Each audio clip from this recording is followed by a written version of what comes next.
পরিশ্রমের ফল মিষ্টি বাঘ। আহরে বাপরে, কি গরম রে! এই গরমে হাঁটাহাঁটি করলেই ঘাম গড়িয়ে পড়ে। আমি বনের রাজা হয়ে এই কষ্ট কেন করব? রাজা কি কখনো খাবার খুঁজতে যায়? আমার কি কাজ মাছ ধরা, ফল তোলা, না দৌড়ে হরিণ ধরা? আমার আসল কাজ হল পেট উঁচু করে শুয়ে থাকা, হাই তোলা আর রাজকীয় গর্জন করা। আমার রাজকীয় দায়িত্ব হল আলসেমি করা। বাকি সব কাজ করবে এই শিয়াল গাধা হরিণরা। শিয়াল হাসতে হাসতে লেজ নেড়ে, রাজা, তোমার কথা শুনে তো মনে হচ্ছে তুমি যদি আরো কিছুক্ষণ শুয়ে থাকো, তবে হয়তো তোমার শরীরেই ঘাস গজাবে। হা হা হা হা। কিন্তু একটা কথা বলি, রাজা, শুধু গর্জন করে তো আর পেট ভরে না। পেটের ভেতর যদি খাবার না যায়, তবে গর্জনও একসময় ফ্যাকা হয়ে যাবে। তখন বনের প্রাণীরা বলবে, আমাদের রাজা হল শুকনো কঙ্কাল। বাঘ গর্জে উঠে, কিন্তু দুর্বলভাবে, চুপ কর, শিয়াল। আমাকে কেউ কঙ্কাল বলবে না। আমি চাইলে এক ঝাপে তোকে খেয়ে ফেলতে পারি। কিন্তু হ্যাঁ রে, খাওয়ার কথা বলতেই খুব খিদে পেয়েছে। যাও, তুই গাধাকে ডাক, ও নিশ্চয়ই কোথাও থেকে খাবার নিয়ে আসছে। গাধার আগমন। গাধা খুশিতে হাঁপাতে হাঁপাতে, ওরে বাবা, কি গরম! তবুও কি যে আনন্দ লাগছে। সারাদিন খেটে কলা এনেছি, এখন ঠান্ডা ছায়ায় বসে মনের আনন্দে খাব। আমি জানি কষ্ট করলে পরে তার মিষ্টি ফল পাওয়া যায়। ঘাম ঝরলেও, হাত পা ব্যথা করলেও শেষে যখন দেখি আমার নিজের আনা কলা, তখন মন ভরে যায়। আহা, পরিশ্রমী আসল সুখ। বাঘ চোখ বড় বড় করে, গলা চড়িয়ে, গাধা ভাই, এত সব কলা কেন শুধু তুই খাবি? আমি তো তোর রাজা, তাই প্রথমে আমাকে খাওয়াতে হবে। রাজাকে না খাইয়ে তুই নিজে খেলে সেটা কি ঠিক হবে? গাধা আত্মবিশ্বাসী গলায়, না বাঘ ভাই, রাজা বলে কি সবসময় ফ্রি খাবার পাবে? আমি তো খেটে এনেছি, আমার পিঠে ঘাম ঝরেছে, আমি কাঁধে ভার নিয়েছি, আমার পা কেঁপেছে, তাই এই কলার স্বাদ আমাকেই মিষ্টি লাগবে। তুমি যদি খেতে চাও, তবে তোমাকেও কষ্ট করে আনতে হবে। অন্যের পরিশ্রমের ফল খেলে তার স্বাদ বোঝা যায় না।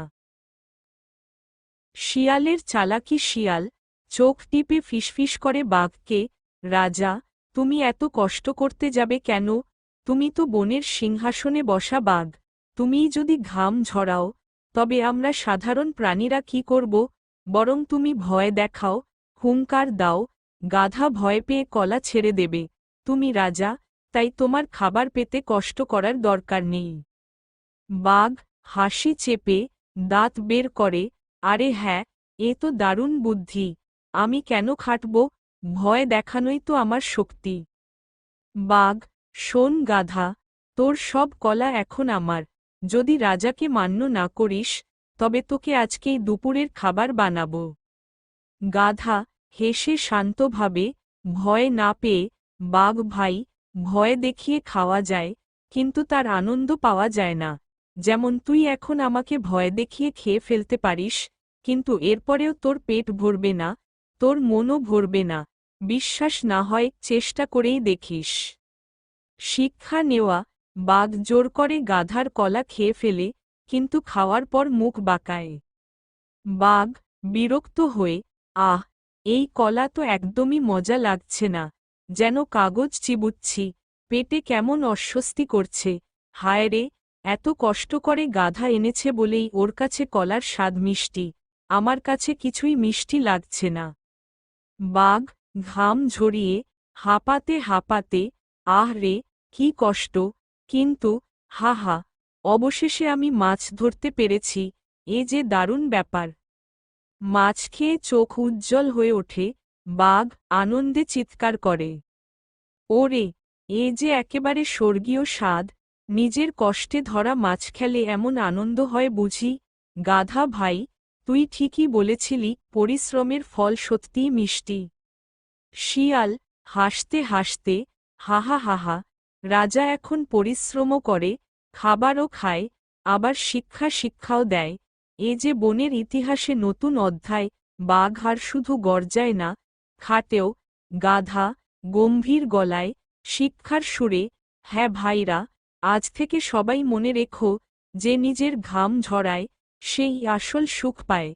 অন্যের ঘাড়ে ভর করে জীবন চললে আনন্দ মেলে না। কাজ করলে কষ্ট হয়, কিন্তু সেই কষ্টই শেষ পর্যন্ত হাসি হয়ে ফিরে আসে।